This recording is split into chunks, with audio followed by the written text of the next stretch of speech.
So just to sort of take a step back for a moment, I mean, when we talk about risk types of people who have never heard of it before, or we're talking to clients and trying to get buy-in, one of the things that we've done is to talk initially about diversity in nature, and that nature's greatest strength lies in variability. Evolution has favored diversity as its survival mechanism, from the growth rate of trees to the size of animals that climb them, or again, acorn size, metabolism rates of whatever it might be in the forest. And what's interesting is when you see this normal distribution, this variability, the same thing also exists for human behavior. And arguably, one of the most consequential aspects of human behavior is going to be our survival mechanisms. It'll have its longest sort of roots in our anthropological history. And there's an argument to be made that we would expect a natural distribution or normal distribution within our dispositions towards risk for survival purposes. So what we're talking about here is variability in our risk dispositions. That's what's fascinated us as psychologists at PCL, and that's what the risk type compass is arguably really all about. So later on this morning, we'll also talk to you about what underpins the risk type compass and what we're really measuring, what we mean when we talk about the scales that underpin the compass. But I just wanted to really quickly run you through each of the risk types, because for those of you, again, who haven't seen the taxonomy, it's sort of just making sense of what we mean when we say the risk type compass. So it's a high resolution, 360-degree spectrum, the risk type compass, and we'll often use the analogy of a clock face when talking about it, because in the same way that I can tell you it's roughly 9:30 at the moment, I can also say it's exactly 9:22. Well, in the same way, you can be positioned anywhere around the compass. For the sake of interpretive ease, we then sort of divide it into 8 risk types and an axial group, so that it becomes a really usable taxonomy, not just for yourselves as practitioners, but for the end recipient as well. And I'll give you some sort of lived examples of that when we get to the case study this afternoon. So, starting with wary at the very top, this is the most risk-averse risk type. They have 2 reasons to be risk-averse. They, firstly, are apprehensive and unsettled by things being uncertain, and they also prefer to have things be as predictable and as controlled as possible. Moving around to prudent, they are less concerned emotionally with risk. They're not as apprehensive, but they, again, prefer to be very systematic and prudent, as the namesake suggests, around uncertainty. Deliberate, as we're working our way around clockwise, they share that preference for detail and being very systematic and keeping things predictable, but they couple it with a degree of assurance and unreactivity emotionally. So it takes a lot to fluster them, but almost as a matter of convenience, they'd rather have things be just so and lined up. Then we move around to composed. Composed, like deliberate, you'll see there's commonalities between the neighbours as we go through these, are, to the namesake, very composed, very calm. They share that sort of inner self-assurance. It takes a lot to fluster them.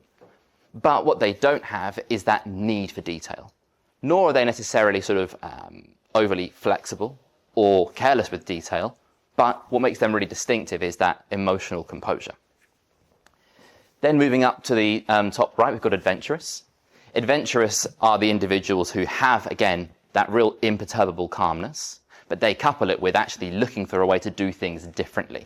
They enjoy when things aren't certain because there's opportunity when things are in a state of flux. Their neighbours in carefree are emotionally neutral, if you like. They're neither overly worrisome nor overly self-assured, but what they do have is that desire, again, to do things differently and seek out novelty. Excitable has that need for novelty and difference, but almost turbocharged by having a higher emotional reactivity and sensitivity as well. And then lastly, we have intense, who I'd make distinctive by that emotional sensitivity, but again, cognitively sort of neutral in the same way that composed is sort of cognitively neutral. Lastly, we then have axial, and I appreciate we're going through these at a mile a minute, and we'll touch on this many more as we go through this morning.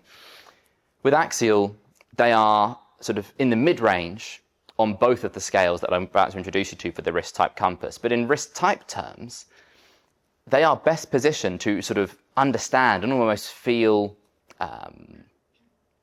represented to a degree by the perspectives of each risk type around them, because you're most similar to your neighbour, and you heard that in the descriptions as we went through, and you're least like your opposite. So those who are axial are really neatly positioned to be moderators in discussion, because I can see what this risk type is saying. I can also see some of the sense over here. So particularly at a team level, we really see those who are axial sort of coming to light because they will be very good moderators in discussion.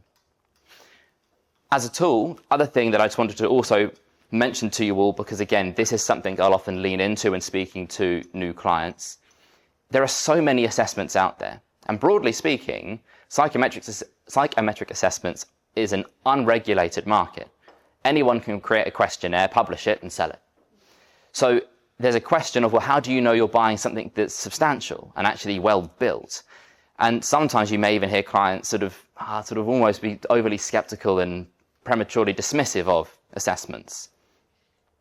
There's a validity to that because there are some poor ones out there. But rather than go into, here's a technical manual that's hundreds of pages in length and I can tell you all about the technicality, I love that. I appreciate most clients don't. So we try to distill it down into, of course, we're going to say it's brilliant, because if you're being skeptical, we're the test publisher, we're going to say it's a wonderful assessment. Look for something that's been independently performed. The British Psychological Society, as many of you might know, perform assessment reviews, and it's optional. You don't have to send an assessment in for review. So the first thing I'll advise clients is, if it's been reviewed in and of itself, that's a bit of a green flag, because it's not an easy process to go through. And from that, the risk type compass has come out as being the most reliable assessment that the BPS ever reviewed, because they look at reliability in a few different ways. And again, for those who are technically interested, I love going into all of those rabbit holes.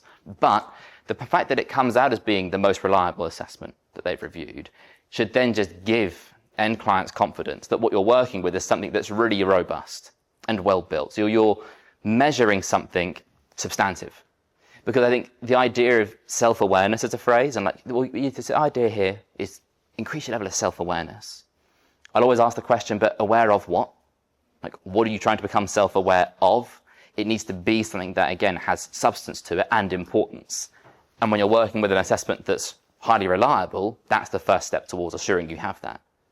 The next would then be validity, which we also have tons of in the Risk Type Compass technical manual, for example. So, just wanted to give you that quick intro to the Risk Type Compass and also sort of its reliability and technical properties at a very high level. The two scales that I'm referring to that underpin the compass run from top left to bottom right and bottom left to top right. We have emotion and cognition. Jeff's talk later on this morning is going to unpack these in far more detail, but just as a headline level for you both. So for both of these for you, I mean. Emotion is that emotional sensitivity towards risk. How alert to threat are you as an individual? From highly sort of sensitive and alert right down to sort of, again, very composed, but potentially lacking a sense of urgency, only ringing the alarm bell when threat's really quite imminent.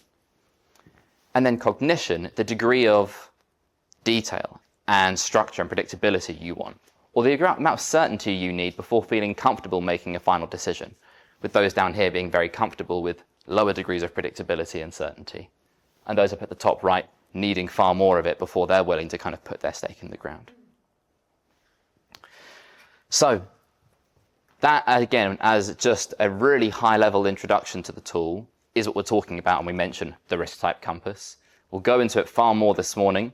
For those of you who are new to the tool, if you're particularly interested in it, again, I'd suggest taking the assessment in the break or coming and grabbing Jeff, I, or anyone at the PCL staff that's here during the break and asking us questions, or we can connect after today as well and give you more insight into the tool.